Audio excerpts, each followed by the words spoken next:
Hello, and welcome to EPR with your favorite environmental nerds, Nic and Laura. On today's episode, we give our shoutouts. Nic and I discuss how the internet runs through underwater cables. We interview Esri's chief scientist, Wright, which is just awesome. Yeah. Just stay tuned. You're going to love it. So cool. Oh, man. And finally, on this day in science, 1953, the journal Nature published a paper from Francis Crick and James Watson titled Molecular Structure of Nucleic Acids, a Structure for Deoxyribose Nucleic Acid, in which they describe a double helix structure for DNA. Awesome. Woo, nailed that, Nic. I never thought I'd mess that up. That's why I made you do this. It's pretty cool. Check it out. Please be sure to subscribe, rate, and review. Now hit that music.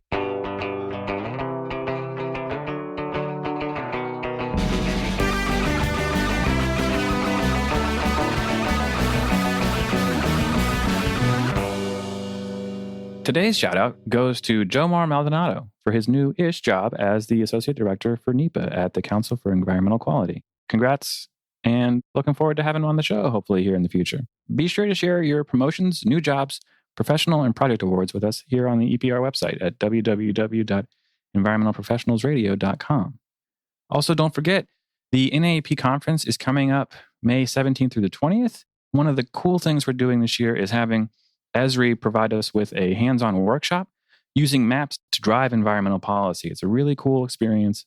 And I think you guys as NEPA practitioners or, just those of you that use GIS are going to find a lot of value in that. So please stay tuned for that. It's going to be really, really cool. Speaking of, today's episode is sponsored by Esri, which is an innovative, user-centric, research-driven GIS technological company. GIS is particularly critical because everything related to our natural resources is location-based. Whether an environmental agency needs to understand the impact of new development, an agricultural department needs to figure out the most effective approach to control invasive species, or the Department of Fish and Wildlife needs to track migration patterns, GIS can help them improve their decision-making. And Esri is the company to help them do that. And with that, let's get to our show. So, Laura, we had a great interview with Dawn, and I'm really excited for everybody to listen to it. And Dawn is an excellent storyteller, right? So we only scratched the surface of the things that she's done and the stories that she has. Like, there is an incredible story that she did, I think with NPR, about her time on a research vessel, like her very first research vessel, where she's the only one of like 10 women out of 110 people and the only Black woman on the ship, and how she makes connections. And it is such a good story that I'm telling you guys, you have to go out and find it and listen to it because it's really inspirational and it's so fun and interesting. Like I'm telling you, she's great. I'm really excited about the interview. I don't know, was there something from the interview that you really enjoyed? Oh, yeah. I mean, I loved everything. Just her being such a down-to-earth person and also being so incredibly smart. We talked a minute about mapping the seafloor and stuff, and the whole concept, I've had this conversation a few times before. And it's always, every time you hear it, it's like, okay, yeah, you can't seem to remember that the cloud of this internet that we are always talking about is actually underwater. Yeah. So it occurred to me one day, or it came up in a conversation or something, just like, wait a minute, how does this information get to us from across the pond? Right. And then you're like, oh. Yeah. I think everybody assumes that all of our internet is just wireless and it's everywhere. And that's how you get it. It's satellites. Yes. I think so many people think that. And it's actually literally cables. Yeah. Right. But yeah. That's our next thing. Right. Let's go out on the street and ask people. Yeah. Start asking. Yeah. We'll record that. Yeah. But anyway, I did this whole rabbit hole research about the underwater cables because it's just fascinating to me. One, that they're there. And two, like, how'd they get there without anybody noticing? Right. We're always talking about the oil pipelines and people can see them and they're like, I don't want that in my backyard. But we all have this in our ocean and like nobody knows. Yeah. And what is it? I think there was the very first cable laid was like in the 1850s or something crazy like that. 1858. It lasted insane. For 1 month, but it sent a communication. But it changed, this has changed our history and where we're at now. But I'm concerned. My issue is not issue, but the thing I wanted to dig up was like, what are the environmental impacts and who are working on these things? Yeah. So do you know anything about that? Because doing NEPA or anything, or like, so there are paths with this work.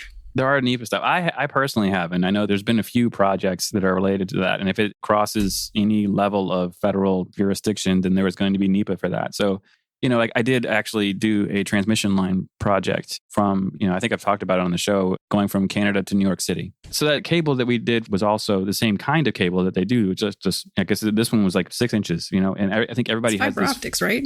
Yeah, it is. And yes, and it's layered with copper and rubber and a few other materials to basically make it tough. They're much smaller than people think. Yeah. But they're also like, depending on how it is, the longer they are, the more robust they need to be, and where they're going matters. And so there's all kinds of crazy stuff that goes into it. And we actually had to do impact analysis on the electricity that it's emitting. Like, would that impact how fish are behaving, And so there's actually, there's a lot of effort that has to go into that. And I'm sure the same thing has to happen when you're talking about those international cables as well. It's crazy. But I think it may also depend on who's doing it, right? Because usually it's the tech industry people.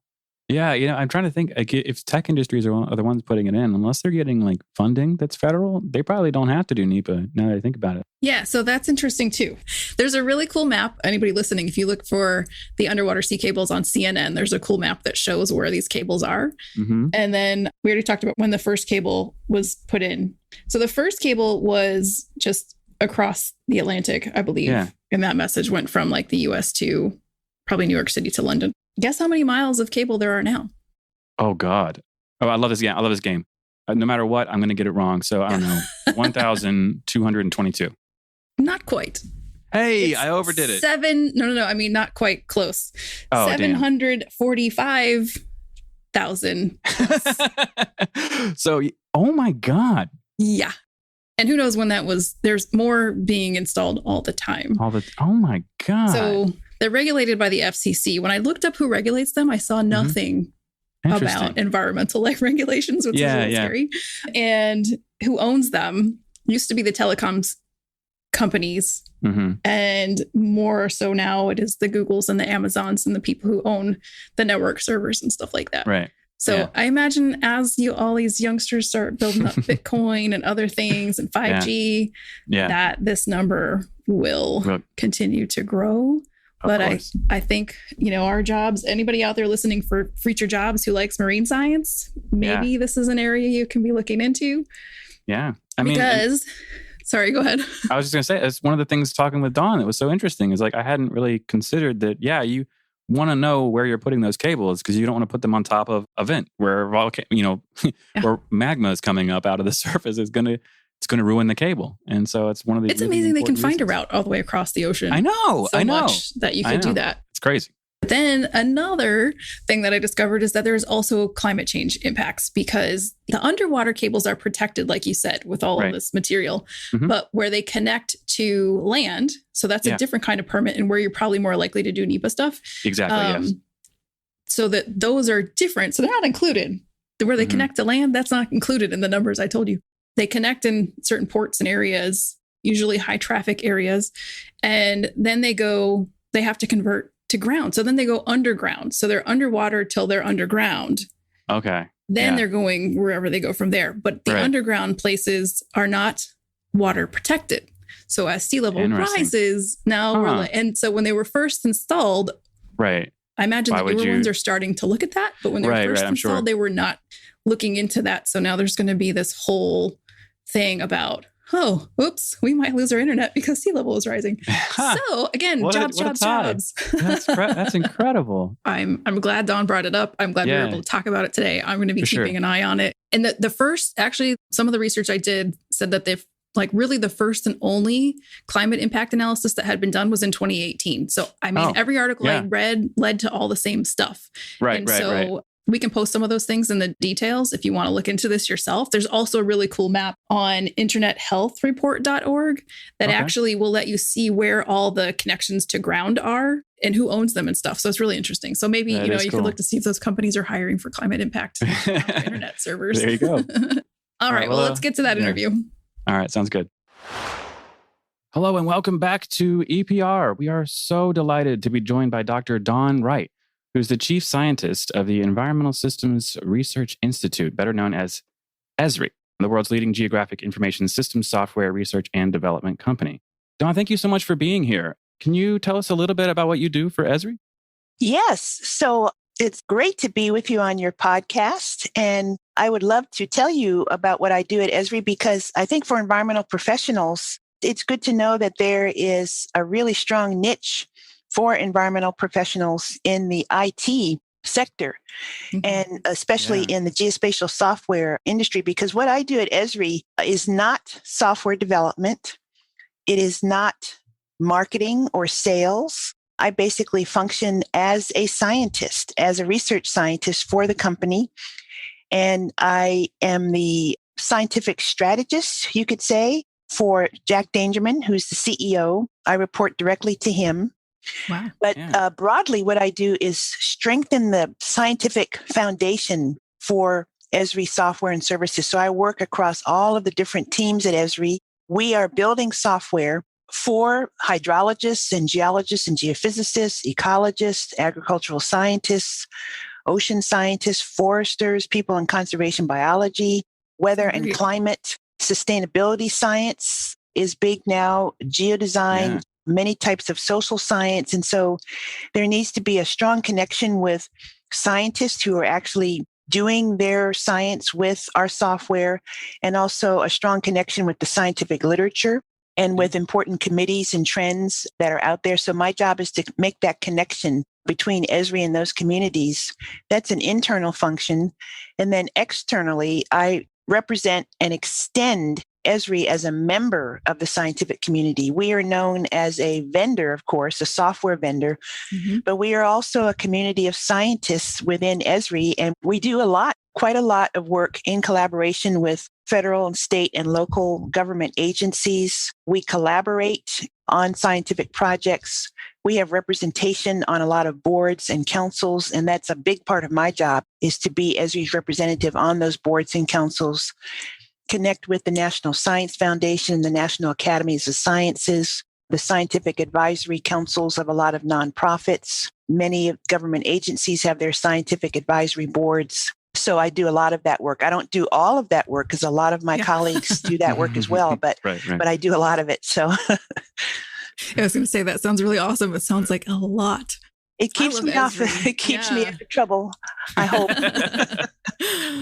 I love Esri. I've been working with GIS for I just happened to stumble into a job that was like, oh yeah, you're going to do GIS too. And even after my career, I used story maps to do some of my personal adventures. But what are some of your favorite tools and the coolest things you've seen being used for science and environmental work? Well, the story maps are really up there because story maps have just skyrocketed as one of the most effective science communication tools. So story maps are among my favorite. And I don't have enough time to do the GIS that I want to do. I used to script and code and develop extensions and apps, and the administrative and speaking and networking ambassador kind of work that I do now. I don't have enough time to get my fingers into ArcGIS Pro, but I can do a story map.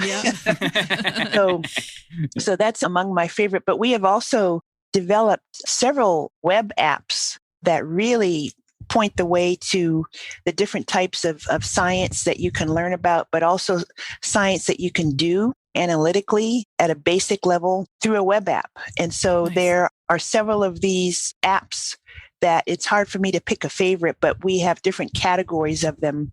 And I think I will pick a favorite because we have all of these Explorer apps.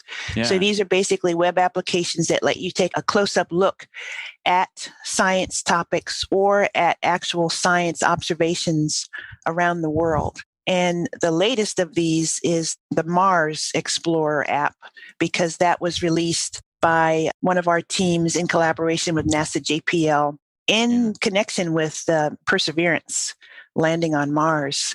Oh, wow. So, and like full disclosure, I am a huge ocean nerd. Like I remember when I was a kid, like one of the coolest discoveries of my lifetime was the chemosynthesis cycle and like deep sea vents, where like no light, but life finds a way, right? One of the most absolutely in the world. And so you studied underwater volcanoes, and I guess like how does that relate to Esri and what else you've done on the ocean floor? Well, first of all, I love the name of your podcast, EPR. because to me, EPR means East Pacific Rise. And the East Pacific Rise was my was my study site. And it's one of the hot, active places on the ocean floor where we know so much about these hydrothermal vents. Yeah. And we know a lot about them stemming back to GIS, because when I first got into GIS, what I was trying to do was integrate different types of data so that we could understand hydrothermal vent areas much better. And I think that was part of the origin story of GIS for the oceans, because when you go down to one of those underwater hot springs, you're trying to understand the geology, because those places form along cracks on the ocean floor, places where magma are coming out of the seafloor, but also very superheated water.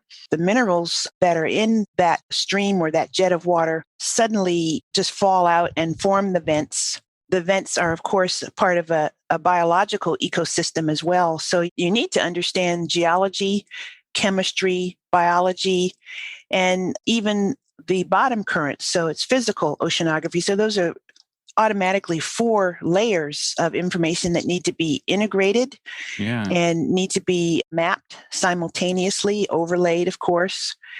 And that is, I used Esri software back in the early 1990s to do that work. And so that type of exploration and that type of integration and the spatial analysis that goes along with it is an integral part of what we do up to today. One of the reasons I was hired at Esri was to get an ocean science initiative off the ground to further improve the software and the services that we produce for the oceanographic community. And one of the first things that was produced around the time of my arrival was a base map. There was already a very fantastic team working on the Esri Ocean base map. And the base map continues to grow in its detail and its accuracy because of a continual work that's going on by the General Bathymetric Chart of the Oceans. And it's part of this big initiative called Seabed 2030, which is to get to the most accurate map of the seafloor, which means that we have to map all of the gaps that have not been covered with surveys. And there's a huge international effort of which Esri is a part to do that by 2030. So that's a big thing that's been going on. But another big thing is the ability to work in 3 and 4 dimensions. And so now we have voxels, which is a fantastic extra ingredient in our functionality. We know of pixels, especially for those of us who use satellite data, picture elements. A voxel is simply a volume element. So it's a 3-dimensional cube instead of a 2-dimensional grid cell. Right. It's so fascinating to watch this change over the years. Not just the science and the technology behind it, but Esri itself. You know, I don't remember what version I started with, and I'm sure you started with a version before I did. And just the iterations and every time how the user friendliness of it changes and how it grows. They work together to come up with the new solutions, right? It is amazing to watch, and it's very hard to keep up with. Within Esri, have a hard time keeping up with it ourselves because Esri functions on teams. And so we have all of the different teams for the different parts of the Esri software ecosystem. And it's been very gratifying to see how communication channels within Esri have increased and improved so that we do really know what's going on across the company and across the platform. This really comes together for us before the user conference, of course, because we have to get everything prepared. And so, especially for our CEO, Jack Dangerman, he spends several weeks getting an overview from all of the different teams as to the latest in our technology, what we have achieved. And he works very, very hard to gather all that information. And he has to be prepared to communicate that because of course, if anyone has been to an Esri user conference, Jack Dangerman has the stage for the first couple of hours, just explaining everything that's going on in our platform. Yeah. And those are broadcast, right? I'm pretty sure you can tune into those either live or after the fact. Yes. When we were meeting face to face, the videos were available, I believe, within 24 hours now. And I believe, yes, it's okay for me to say that the Esri user conference this year will be virtual. So it will be live streamed. And so you can get that live. And the videos, the turnaround on our video production has been quite amazing because everything is so virtual now. So the videos are usually available within 24 hours. Yeah, I've always found those presentations to be some of the most inspiring and just interesting because you have the visuals to go with the projects. Exactly. Oh, yeah. I went to the Esri user conference as a user, as a customer for, almost 20 years. And I would cry at the plenary every year. It was it's incredible. so amazing. I would be in tears. This is so beautiful. This is so inspiring. Oh my gosh. I love it. I love that. It's so great. Nic, did you have other questions about the deep sea? I mean, were you diving? Yeah. Well, I'll ask, we've heard a lot like over the years about how the moon is mapped better than the ocean floor. I think we're getting to the point where Mars is going to be mapped better than the ocean floor. It is. It is already. Yeah. It is already. So there you go. Mm-hmm. So why is that happening? And why should we really be focusing on, mapping the ocean floor? And how is Esri contributing to that? Well, Esri is one of the advisors to the Seabed 2030 effort. Mm-hmm. And so we, especially helping the Seabed 2030 and all of the nations and universities and companies that are involved there. Yeah. And we have a lot of oceanographers, seafloor mappers on our staff. So we have specialists, and they are part of the team that develops ArcGIS bathymetry. With bathymetry, which is seafloor topography, you're really using a sound as your way of getting the sound is your signal. Right. Yeah. Because this is a water planet. Mars and Venus and the moon, they are not water planets. It's atmospheric from that planetary sense. So satellites, those kinds of sensors can immediately get the totality of the planet's topography. Right. Those types of sensors that use electromagnetic energy cannot see through water, though. They can't see through water, at least all the way down to the depth on our planet. So we must use acoustics. We have to use the sound pulses. Yeah. And it takes time. We do have a global map of the ocean floor that is derived from satellite altimetry, but that's an estimate because that particular instrument does the amazing job of estimating the Earth's gravitational signal. And then converting that into places that are deep, where there's gravitational pull or gravitational push, where there are mountains, where the topography on the seafloor is pushed up. But if you want the same level of detail in terms of all of the undulations and the cracks and the faults and the plains, everything that you would get with a land topo map, you have to go to sea. You have to put instruments in the water. That takes longer to do that.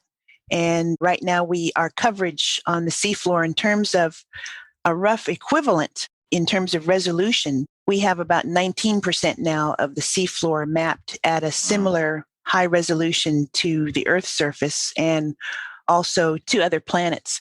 In fact, it still lags behind other planets. One of our colleagues, Mark Costello, who is an oceanographer who works in Norway, he wrote a very interesting article recently about how other planets are mapped better than our own planet. But we've got to have the importance of the ocean floor and the ocean is absolutely paramount. So we are doing this podcast interview over Zoom that relies on information technology, internet infrastructure. Somewhere there's a submarine cable involved in that. In fact, one broad statement is that we have the internet because of the ocean. Yeah. Because we have this global network of submarine cables that is carrying signals. It's carrying Netflix to us and all of the streaming services. It makes it possible for us to have these simulcasts, these webinars with our colleagues in Australia and Africa. It's the ocean. And we have a wonderful map and visualization of the global submarine cable network that we have produced. Wow. We have, we're dealing with the pandemic. Yeah. Still, we're getting there. But yesterday was March 11th, I'll say, was so fascinating. And so such a sad day because of the anniversary of the first day of this pandemic. And I remember March 2020, I couldn't find toilet paper anywhere or some other paper products. Yes. Again, it's the ocean. The ocean is responsible for our supply chains. Shipping. Yeah. We get our paper towels and our toilet paper and our Christmas presents because they come through, they are shipped from overseas, many of those products, and shipping and then trucking on land keeps just about every single thing that we buy that's delivered to us on a cargo ship or a truck. Right. And then finally, there's the issue of protein, fisheries, aquaculture operations. Yeah. And so Esri works within all of these different sectors. We supply them with software. We work along with them on some of these thorny spatial analytical problems. They are part of our community, just as a state and local government and other sectors are. So that was a very long answer, but it was it was an excellent question. You do so much. It is very, very vastly important. But I would like to know also more about your background and how, you mentioned going to user conferences for 20 years. And how did you get started, and were you interested in the environment from the beginning? How did you get here? Yes. So I grew up in the Hawaiian Islands, so I always start there. And so that's where the ocean came into play. Right. To me, there was no other reality but the ocean. Right. And I grew up in the 1960s, to date myself a bit. So I grew up watching Jacques Cousteau specials every Sunday night on network television. Yeah. That's all we had was network television. There was no streaming. Right. There were no cable. Right, there was no internet. Yeah. So we were all watching the same things pretty much. And if you were a child, I checked into the wonderful world of Disney. And then there was the undersea world of Jacques Cousteau, and then there was bedtime. So and then along with that, there was reading books, actual books where you turn the pages. Yeah. So I was absolutely fascinated with books such as Treasure Island and Mutiny on the Bounty. And I also liked reading biographies of famous people as well, famous scientists. So I studied all of that and determined to become an ocean scientist. That led me to, and in terms of the parts of the ocean, I was interested in the seafloor, in the rocks, the volcanoes. The Hawaiian Islands are essentially a chain of undersea volcanoes that have reached the surface. So we learned all about that in school. And I'll just fast forward to getting through college. To become an oceanographer, you basically have to major in one environmental science, geology, chemistry, physics, or biology. A lot of people think that oceanography is just marine biology. Marine biology, of course, is very charismatic, extremely important. And it really is, it's sort of a brand for the discipline. But there are the other aspects to the planet and to the ocean. And there are those other disciplines of science that are important. So I went the marine geology route. And fast forward again, after my master's degree, I spent a lot of time at sea on research vessels and was actually involved in about 20 different expeditions where we were taking samples of rocks and sediment from the seafloor and analyzing those. It was called the Ocean Drilling Program. It's still going on. It's called the International Ocean Discovery Program. And so it had a lot of field experience that way, and then decided to go back to school after being at sea for on and off for 3 years and discovered geography. So my deep, dark secret that I'm going to reveal is that I didn't know what GIS even was until I got to my doctoral program. But this is back in the early 1990s. Of course, now there are 6-year-olds who are facile with GIS. And every year at our user conference, we have young people who are ranging from elementary to high school age who show our vast audience what they can do with GIS. We had some high school students who were involved in a 4-H program a few years ago, and they picked up ArcGIS Pro just like that, and we're doing all these great analyses. Anyway, I was exposed to GIS and to Esri's technology in the early 1990s. And I ended up being a GIS professor at Oregon State University for about 17 years and teaching GIS and mentoring and advising students doing GIS projects, along with teaching in physical geography and oceanography. So I'll say, though, to wrap this story up, that the GIS community is a wonderful community because I found a real home in GIS and geography. I love the conferences. The first conference I went to, it was not an Esri conference. It was an old series of conferences called GIS LIS, Geographic Information Systems, Land Information Systems. And my friend and I, we went through the exhibit portion of that conference. And unlike other conferences I had been to in geology or oceanography or other basic science conferences, this exhibit area was fun. I mean, it was really fun because we just walked up and down the aisles and the people kept giving us free stuff, free keychains and globes and all kinds of baubles and the pens. And I thought, this is awesome.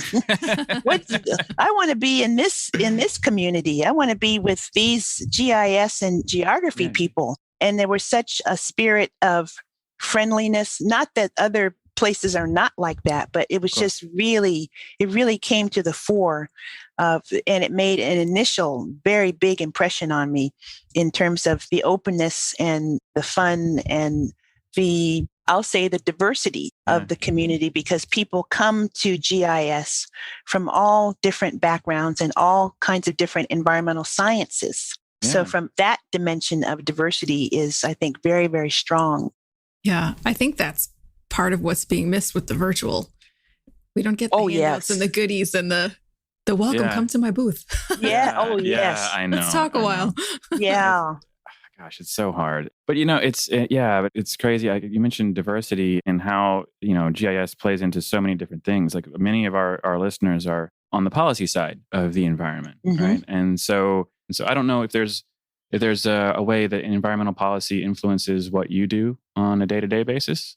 Oh, yes. In fact, I was just involved with a fantastic story maps, a short course that was taught at the Harvard Kennedy School about the Arctic and about all of the climate change issues associated with the Arctic. And it was a fantastic group of students because they were science, some of them were environmental scientists, but many of them were policy students, law students, journalists, artists coming from across the Harvard Kennedy School, the Graduate School of Design at Harvard, and other parts of the university. They were working with the Woodwell Climate Research Institute, which and still is closely connected with the work of John Holdren. He's now at Harvard, but he was President Obama's science advisor, and he ran the White House Office of Science, Technology, and Policy. So there is a huge, huge linkage there between, especially the work that I do, because I have served stints on NOAA's Science Advisory Board, EPA's Science Advisory Board while at Esri. Right now, Esri is supporting the Biden-Harris administration in various ways. We did quite a bit of work to help during their transition. Yeah. And especially with climate being one of the huge issues, it's on President Biden's agenda. Yeah. His executive orders have spoken to the need for preserving biodiversity. So there's the preserving 30% of biodiversity by 2030.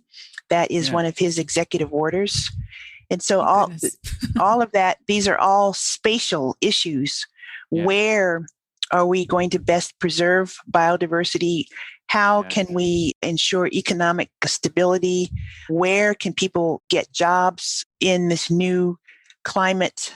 I'll use that term, climate of alternative energy. How are we going to ensure that people who are from certain sectors are able to retrain and stay employed, jobs? The pandemic, in terms of supporting vaccination and testing sites, where should those sites be set up? Yeah. How are they connected to communities of color, disadvantaged communities? Yes. How can we remove the injustice that is associated with all of these heavy burdens always falling on communities of color. The essential workers are mainly from communities of color or from the lower income parts of our society. Again, these are all spatial questions, and they require spatial analysis. They require good authoritative spatial data. So that's right in our wheelhouse.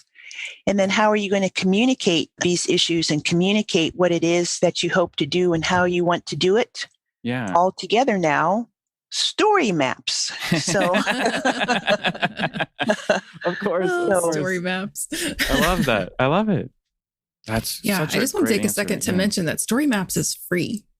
Yeah. Yes. Anyone can go. You don't Anyone need can to use buy it. Esri software. So students out there, you need to set yourself apart and do a project. It's free. And user-friendly. It's a great way to start learning it. Yeah. It's easy to use. It really is. Yeah. And a lot of what we are producing at Esri now, we are producing it so that all you need is a web browser and a good internet connection. Yeah. So this is what we call, in part, the web GIS pattern. And even in terms of getting data, we're trying to get, especially many of these federal agencies in the state and local government, all across all sectors, we are used to getting a big old terabyte file on an FTP site and trying to download and break that apart and deal with it. And for many, many of these scenarios now, you don't need to do that anymore. Yeah. The data are stored in the cloud. There's a web service that represents that data, and you work by linking these web services together. And basically what you're doing is you're taking your analysis. You might download a workflow or an approach or an algorithm, but you can take that up into the cloud. So story maps indeed are free, but there are a lot of other parts of the Esri ecosystem that are free as well, and that also play well with open source. Yeah. That's another message that we've been trying to get out for many, many years. A lot of our technology is developed in open source, and the language that we play in or that we work in is Python. We do a lot of JavaScript, and we have all of these application programming interfaces or APIs that you can do to connect things together, not unlike Lego bricks. Yeah. So a lot of us at Esri are Lego fans. Yes. Which is perfect segue. A seamless segue to our next question. I love that you're fond of Legos, and it's such a great thing. And I remember, I think she's beyond fond of Legos. Yeah, that's true. That's true.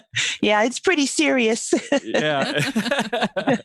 Maybe it's an addiction, but we'll leave that for the next time we talk. But I love it. It's like, ironically, like my favorite set as a kid was like Deep Sea Pirates for whatever reason. Oh, yes. Right? I loved that. And they had like little submarines that looked like sharks. And it was just one of those things I could put together with blindfolded, like with one hand, and Legos are so fun. And I guess it's funny because it makes me like feel like I can put together any piece of IKEA furniture. Like that's the best application I have. Yes. But it's so great. Like what drew you to Legos, and why do they have such staying power? Why is it so fun? Yeah, well, this is a podcast, so the audience is not going to be able to see the way you can see behind me. The Brickbeard's Bounty and the Queen Anne's Revenge with the Lego sharks. All of that is sitting behind me. There's a yellow submarine under my left shoulder, and so many of us played with Lego as kids and used the Lego blocks to create adventures.